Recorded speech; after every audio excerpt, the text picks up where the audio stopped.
Okay, so welcome back to the Cracks in Postmodernity. We're here with David Schindler, who's the author of Freedom from Reality, amongst many other books. So before we jump into speaking about the book, just tell us a little bit about your background and the stuff that you're working on. Sure. I majored in college in the great books and have always had an attraction to the classical tradition, especially the Greeks and the classical tradition. But I've always approached it from within a Catholic context. And the great books is kind of an interdisciplinary project. So I never made a strong distinction between philosophy and theology. I mean, I understand and agree with the technical distinctions between those two fields, but I was sort of torn. I always did my philosophy from a theological perspective or my theology from a philosophical perspective. But eventually, after finishing undergrad, decided to study theology in graduate school, and after a couple of years decided that in fact my heart was more directly in philosophy, so switched to I did my PhD in philosophy, but I wrote on a theologian, so that was kind of a compromise. I think if that took any longer, I probably would have switched back to theology at a certain point. So I've always been on the edge, but my interests have principally been metaphysics and anthropology. But about 10 years ago or so, I developed an interest, in part probably because of my wife, who's a political philosopher, and because of just an interest in cultural questions, I started developing interest in political philosophy. So that's an area I've been thinking a lot about lately and writing a lot about. I don't expect to stay in that area forever. I'm working back into metaphysics, but it seemed to me, it's become clearer to me, especially given the state of our culture, that you can't really think about philosophy in a vacuum, in kind of a pure ether, but so much of what's going on in the culture enters into your thinking, whether you are aware of it or not. And if that's the case, it's better to be aware of it. So I think, this reflection on cultural questions is really essential in general, but especially when culture is in a kind of state of crisis, which I really think it is. Yeah, and that speaks to why, your book Freedom from Reality spoke to me so much, because even though, it's pretty dense, it's a heavy work of philosophy, theology, but it shed a lot of light on my own experience growing up, I guess as a millennial, but just growing up in America, growing up in the West during this time. And it kind of gave me the tools to make sense of how did I end up where I am? How do we arrive to certain conclusions about the self, about reality in general? So if you can just explain, summarize the main thesis of the book and how you developed it, how you came up with this idea. Thank you. Yeah, the main thesis, I would say, the point of the book, first of all, it's part of a trilogy, or at least an intended trilogy. In fact, I'm right now copy editing volume 2, which will be out later this year. This book is meant to be a critique of the contemporary conceptions of freedom. Volume 2 is meant to be an attempt to retrieve a classical Christian view in some depth. And then the third volume will be a more constructive than theory about freedom. If I get to that, I think I will.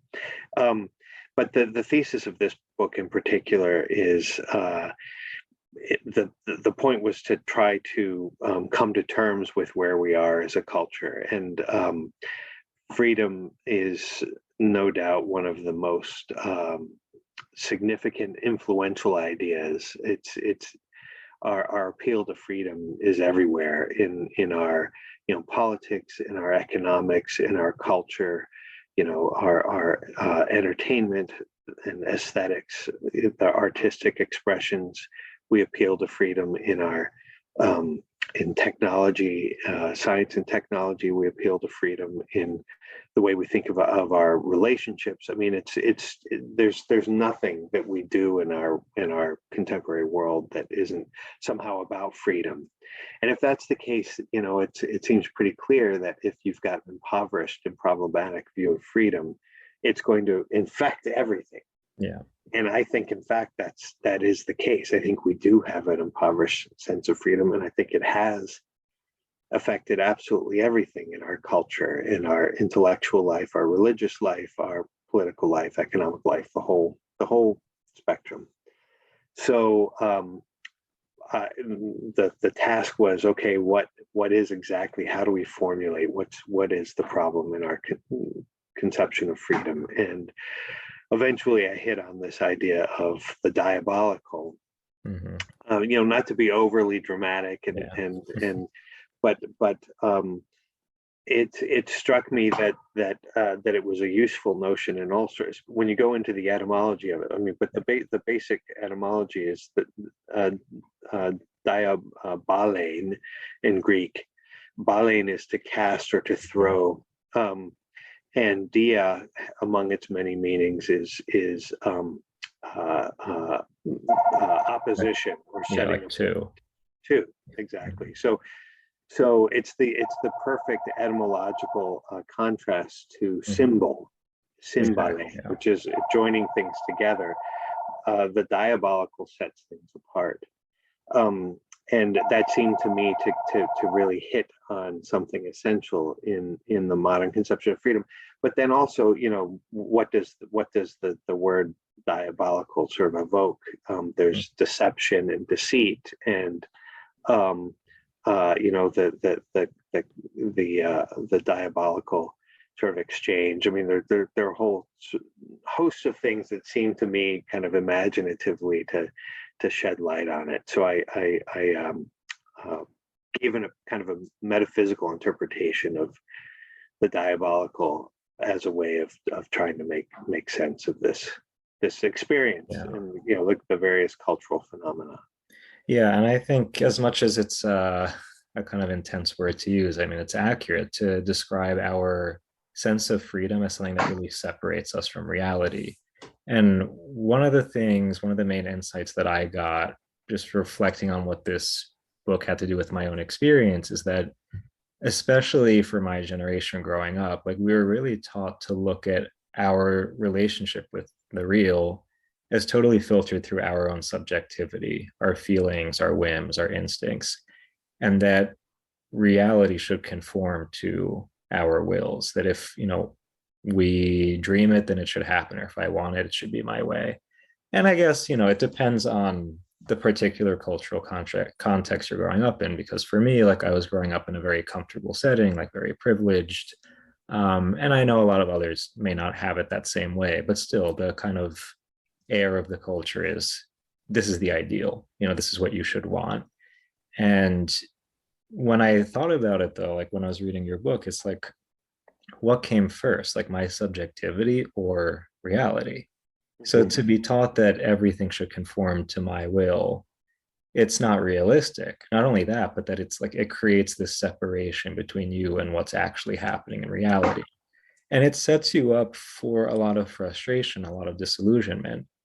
And like I noticed compared to older generations, but also to people growing up in other cultures, especially outside of the West, that people my age, like American millennials, have a lot of these emotional, psychological complexes that others don't have.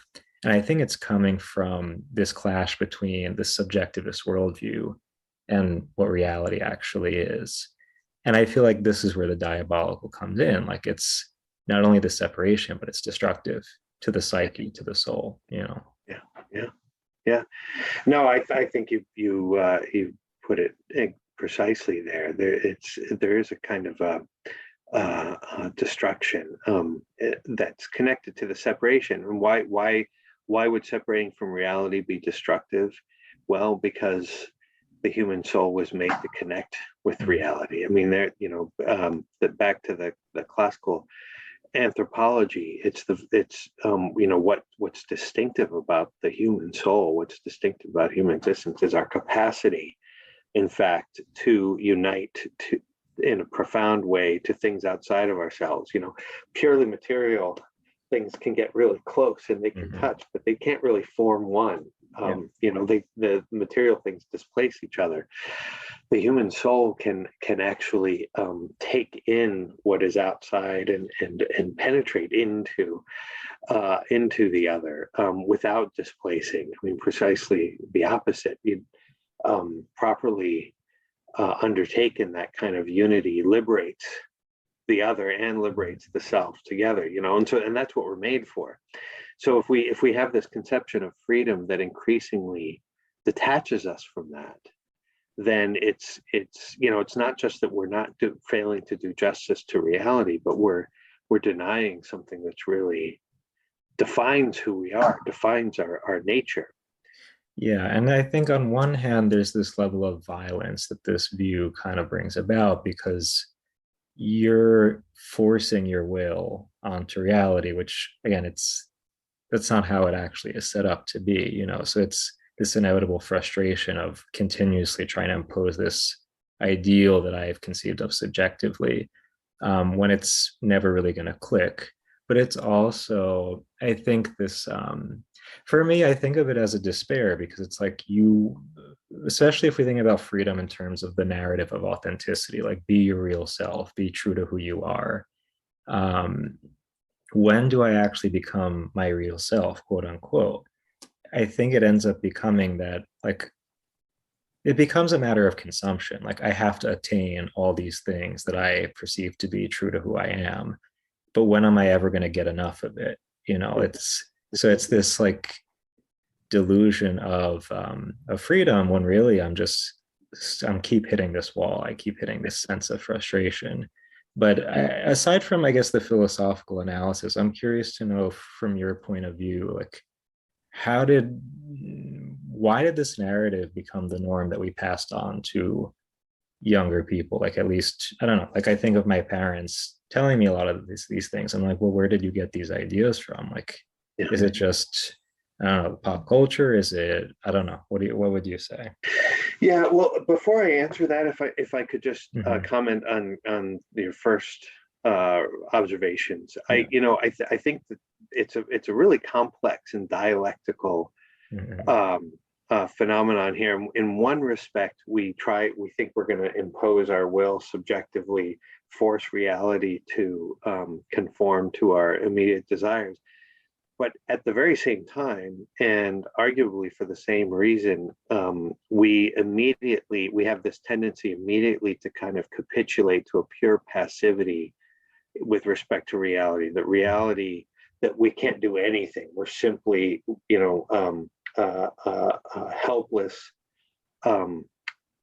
cogs in a machine that just grinds on through us, and that we get carried up into it. I mean, there's so many instances of that. So it's a curious thing. I mean, I think we that dialectic, and that was part of the point of the Diabolical too. I mean, it's you get these, rather than this mystery of paradox that we are ourselves, the more we're related to the other and those kinds of things, you end up getting the two halves split apart that then constantly turn into each other. So it's this really, really complicated thing. So I mean, there are different levels to that. Now, I think it's a very complex story, but usually there's some pointing to, in terms of intellectual history, the late Middle Ages, where you had this, happy kind of, not that it was a romantic picture of the olden days kind of a thing, but there was a certain sense of an organic wholeness to the cosmos that fragments in the late Middle Ages. And one can point to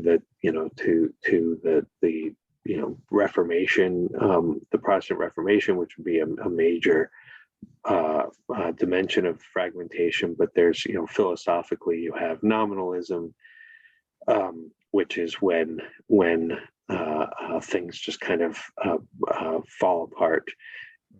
In economics, you have a rise of kind of an individualistic capitalism. In politics, you have the fragmentation of Christendom into warring nation states, and on and on. I mean, there's this kind of fragmentation.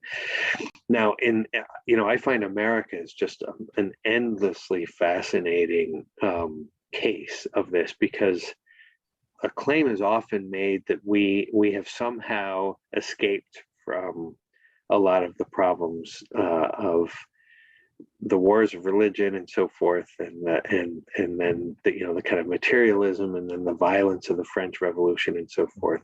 Whereas in America, we devised this way of dealing with the world that neutralizes those violent, provoking questions, and allows us to just sort of live out in our determine things as the way we need them individually, on a free playing field. But in fact, it's becoming clear, that simple interpretation has always been contested, but for a while the protest was the minor voice. It's getting to be the kind of dominant voice now. It's become, I think, clear to most people that the playing field was never level here. That the fundamental concepts in the American regime are just as violent as they were in the French Revolution and so forth. It's just a more hidden violence, and in fact, arguably, the situation is more extreme here precisely because of the illusion of peace. It's been allowed to enter much more deeply into our self-conception. I mean, how we even run our families and so forth. That this a lot of these problems have become very, very deep. And I think that's where the diabolical comes in again, that it's this deceptive promise of freedom when really there's so much violence and power at hand. It's just hidden, No, that's right. I was gonna... That's right. The very things that are offered to overcome the violence insinuate the violence, and it's an extraordinary phenomenon. Yeah. And I was going to ask, just on the level of your experience, you're saying how in America, like, it's kind of intensified, but like when you look at cultures outside of the US, do you notice that, I don't know, these concepts are not as, don't shape the everyday life of the people? Have you ever just observed that? Yeah, that's a very again, another endlessly interesting question, and a fascinating one, and one that I've spent a lot of time thinking about. I've lived in Europe for many years in different countries. I moved around quite a bit growing up, so I have some sense, but I think it's a little imprudent to judge how. One of the senses that I've acquired in the experience I've had living abroad and traveling abroad quite a bit is how dangerous it is to assume you understand these cultures. There's that's part of the argument of the book. In fact, is there's no substitute for being in a place and growing there for understanding what's going on. That organic image of having your roots planted, and the more deeply your roots are planted, the more fully you can grow. I mean, that's part of the key to freedom. So I hesitate, to speak about other cultures, but insofar as I've had experience of other cultures, I would say on the one hand, there's an increasingly sort of ideological what would I say, assumption of the same sorts of diabolical features breaking with traditions, making, creating your own identity. I think that concept is becoming fairly global now. It's not simply an American thing. On the other hand, there are all sorts of subtle ways I find that people from more traditional cultures just simply take for granted things like family and place and language and culture and inherited traditions. They take them more for granted as part of their identity than we tend to do in the U.S. I mean, we're it seems to me we're speaking more about these things in the U.S. than we used to. There are all sorts of movements to rediscover your ethnic roots and recover some of your family's old traditions and so forth. But there's an odd thing about a recovered tradition, and especially if you're doing it in as a kind of remedy for a certain unhappiness that you feel. It's different from always having had a tradition and it's being in fact a tradition. It becomes I can cook Mexican food at home here, and I can cook whatever German food the next night or whatever. That's not the same thing as inhabiting the tradition. It becomes more ornamental or sentimental, but not profoundly determinative. And and I feel like that's our sense of when people talk about diversity today. I mean, it's this I guess we get to this ornamental, rootless understanding of appreciating cultures. But no, but I think what you're saying though about having to actually like live in a culture and really get a sense of it. Like when I lived in the Mediterranean for a couple months, I noticed that even people who were, said that they were very secular, did not profess any faith, you could see that their lifestyles were shaped more by this sense of the symbolic, that everyday simple realities are tied to some higher ideal, whether it's from the way they approach their work to just sitting down and eating a meal. Like I just noticed how starkly different it was from what I was used to in America. Know. But, I mean, one can multiply those examples, and they're so fascinating. I one of the last times I was in Europe, I rented a car with a friend and was startled to discover that there was no cup holder in the car. And I mean, can you imagine an American car that didn't have? I mean, my van has like 14 cup holders, and I thought about it. It's a subtle thing, but in a lot of European cultures, still, the idea that you would eat and drink in your car just doesn't make sense. You sit at a table, and that food is part of a meal. That's part of that has a sort of social reality, and that would be an example of a. It's not that,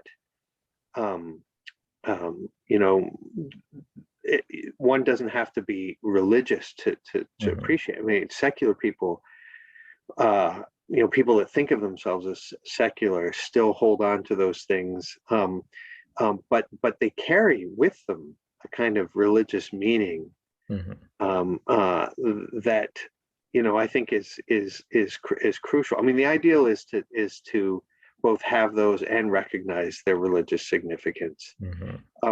But if you don't have those things sort of organically and natively, to try to just give things a religious significance kind of after the fact, it doesn't resonate the same way. It doesn't fulfill our religious sense, our need for this kind of deeper connection to God and to other people in God that is part of our humanity. But then what I would ask, like something that I find challenging is that when I read this, okay, I see all the shortcomings in the way that I was brought up and the culture I'm surrounded by. And it's so clear that just reading about these issues, especially like reading about it on a philosophical level, like that doesn't create this organic change in me. Like I could read all the books I want, I'm still immersed in this culture, have the sense of reality that I have. So it's just frustrating to see that, sometimes I feel trapped because I don't have that kind of organic starting point. I have a, this kind of diabolical one. So I'm just curious, like for you, especially because, you read about this stuff, you write about this stuff. Um, how do you confront the fact that, okay, you're living in a culture that is very much opposed to these ideals that you hold to be dear? Like, how do Yeah, you kind of live against the grain? yeah, yeah. I mean, we try to recover our roots, our traditions, and now it's becoming clear to me, there can be a sort of a cafeteria style, approach that you try something on, you try this, you invent new traditions for your family, and that's to be avoided. But the fact of the matter is, as human beings, we can't but have a tradition. There's just it doesn't have to be invented. There is going to Mhm. be something there, and there's a reality that faces us every single day the moment we wake up in the morning. So I mean, the very beginning is to just start with things as they actually are, and attend more fully to the relationships that we actually have Mhm. with our family who is actually present, and so forth, and in our neighborhood. And as they say, you sort of begin locally. I think there are all sorts of ways that we can foster the relationships that we find ourselves in. But it's important in doing so that we actually still do keep in mind the big picture sorts of questions, Yeah. so that so it's not just a sentimental, cherishing the friendships that we have kind of a thing, but we recognize that these are, ultimately, have their roots in the church, which transcends the local and even the concreteness of our family. This is Yeah. something that kind of brings us into the larger horizon Mhm. naturally. Yeah. And I think this is one of the most challenging things for me, but a lot of people I know around my age is that to be committed to what's given to you, to the stuff that you haven't necessarily chosen, like that's a big sacrifice that I think, unless you have some kind of promise that this sacrifice is meaningful and fulfilling, it's easier to just walk away. And I think this is where actual religion comes in, because if our ideal of freedom is I pick my lifestyle, I pick everything, and the people given to me are difficult to deal with sometimes, especially my family or even my friends. Like, it's easier to uproot myself, walk away, and find something new that's not as difficult to deal with. And it's like this again, it's this diabolical promise that it appears promising that I can just walk away when someone's being toxic, as we say all the time. Yeah, right. But now that I get to walk away and uproot myself, like there's this deeper existential dread, this loneliness that we feel, because as much as it's nice to be able to choose to do whatever you want or be with whoever you want, like without those deeply rooted commitments, that place where you belong, there is that emptiness. But what makes it possible for me to stay and deal with my difficult family members Yeah, or my tradition that's not always doesn't always conform to my whims? I do think there has to be some experience of the transcendent that makes it possible to see that in all of this, in all the messiness, the difficulty, there's something beautiful that I'm not going to perceive with my natural eyes, with my earthly eyes, I guess. yeah, yeah, yeah. No, I would agree. I would add to that too, that we need to uh, uh, think of our lives as a whole as well. I mean, so the transcendence is not just the vertical transcendence of the divine God, the religious, although it absolutely is Mm-hmm. that, but there's also a kind of a horizontal transcendence, and we think of our the whole of our lives and put our immediate experience in a context. So for example, um, in an immediate way, does it make me happier? Do I feel more fulfilled washing the dishes after dinner when I'm exhausted, so that that the household has a sense of order that serves the family, or do I feel more fulfilled in letting that sit and going and watching Netflix or something? Yeah. If I ask the question in this moment, how do I feel?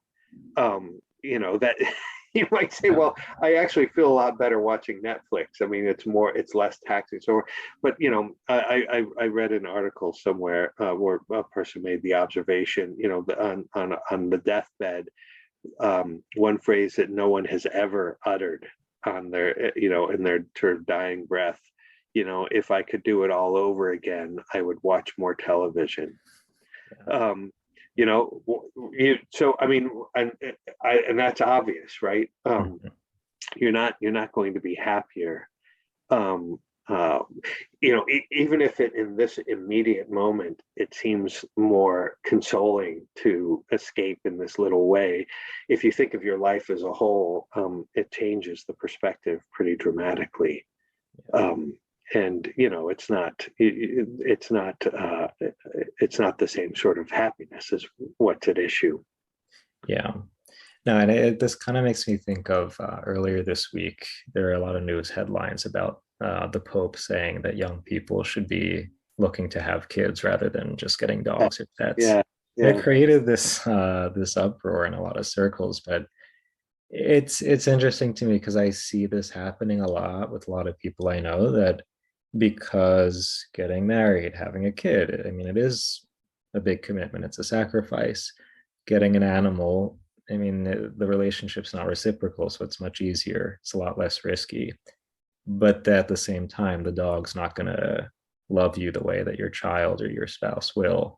But I do think that, again, like, because a lot of people don't have this awareness that within sacrifice, there's beauty, that, again, it's promised to us by something transcendent, that we can't take this risk. We have to just opt for the dog. But also, like, I think it's also a fear of our own limitations, that, like, oh, I have a lot of psychological complexes, or maybe I don't have enough money, I don't want to screw up my child's life. So even to recognize within my shortcomings that there's more than just that, it just shows me that, like, we need to open up these questions about what's beyond this level to really be able to trust and plant our roots and make these commitments. Yeah, and it's a very the article about the TV that I the deathbed, it's that there was an observation made in that same article that people with families, couples who have had children, report less happiness than those without children. So that was a question, and I thought, well, that's kind of interesting. Yeah. And it occurred to me that question itself, the author didn't tie it to this sort of deathbed question, but it seems to me that's exactly where you would want to ask the question, because there is, in having children, having a family is incredibly demanding, and it's expropriative. You don't have the time to ask whether you're the right person to do this job, whether this is something that fits, whether it conforms to your conceptions of what your life ought to be. I mean, those questions don't arise because you're simply responding to reality. And now, it seems to me that the question about happiness needs also to be asked. Do you think that on one's deathbed, a childless couple, a couple that chose not to have children, I mean, it's one thing if you were unable to have children, but imagine a couple that decided consciously, we don't want to have children because we want to have a certain lifestyle. Whether in the end they would report the same sort of happiness as one who has had a family and the family had a family, and that one sees this life continuing in the world, as the fruit of one sacrifice. I mean, it's a different sort of question. So to come back to it, I think it's this idea of we don't begin by entering into our subjectivity and asking a question about what is it that we need and what will best suit our conception of ourselves and the things that we sort of plan for ourselves, but we in fact begin by just responding to the reality that's there, that this kind of responsiveness to the real. I think there's a shifting of perspective there that I think is really crucial, and we're losing the capacity to do it. We're losing the kind of habits of reality, which is very worrisome. Yeah, so the last thing I wanted to ask you about, this comes towards the end of your book, but you talk about how this notion of rights that we have, that we're entitled to certain things, tied to this understanding we have of freedom, how you kind of juxtapose that with the power of, first of all, the state, but also the economy, I guess, major corporations, and how the more these so-called rights grow, the more the state and these major entities have power over us, a hidden power, but a real one. So I was just hoping you can kind of flesh out the relationship between rights and the power of kind of state and so on. No, that's another one of these dialectics, and it's tricky because it seems to be just the opposite. The more rights you have, rights are protections, and you think by having rights, you're keeping the state at bay. But what I try to argue in the book and make clear is that if rights, that can make a certain sense if rights are founded in a real sense of human nature and the reality of human community and so forth. But if they become simply, if they're detached from reality and they're simply assertions of power, because there's nothing that defines that, the only thing that can give rights meaning is the threat to them. So that rights actually kind of need, and I think this is why we have these increasingly intense claims of oppression and expressions of outrage that are the identity politics. We're constantly asserting the fact that we've been neglected in this way or ignored in a particular way. It's because that sort of expression of outrage is one of the only ways that we have left in this world of having any real presence in the world. And so then the flip side of that is if there's nothing real and actual and concrete that gives substance and meaning to rights, then they can have effectiveness only insofar as the government recognizes them and gives order to them. And so as we multiply rights, we multiply the powers of government to enforce things and police them and take control of our lives. And so, for example, we give children rights, and we're increasingly talking about children's rights over and against parents. Now, what does that mean? That means that the government is involved in the life of the family in a way that it had never been before. So, we can think of, the more we multiply rights, the more that this phenomenon occurs, this kind of calling of the police into the most personal dimensions of our existence. The government, but also I think major corporations that kind of elicit certain desires or invent certain identities that we don't even naturally we wouldn't arrive to these conclusions that we need or want these things. But I think so much of what we perceive to be our rights are being kind of sold to us by these people who are trying to get money out of us. You are absolutely right. I mean that if our it's one thing if you think of rights as founded in and rights and human desires as founded in human nature, like who I actually am. There's going to be a kind of a limit, a natural limit to our desires, and a natural kind of order to them. Certain things are naturally more important than others, but corporations want to get rid of conception of human nature, because the more empty it can make human experience, the more it can, the corporations can dictate what it is that we need and create new needs. And the more needs that are created, the more markets there are. And so, there's a kind of a mechanism that again, so you're exactly right. It's not just the state that intrudes, it's the market that intrudes in ways that the world had never known before. Yeah, and that brings us back to, I guess, the more classical notion of freedom as being tied to certain limitations or boundaries, which ultimately protect us from being manipulated by these powers that be. That's right. That's right. Yeah.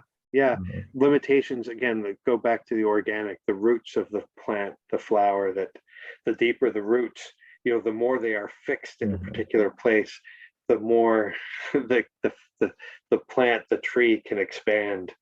So there's a paradox of being attached and limited as a liberation beyond the limits.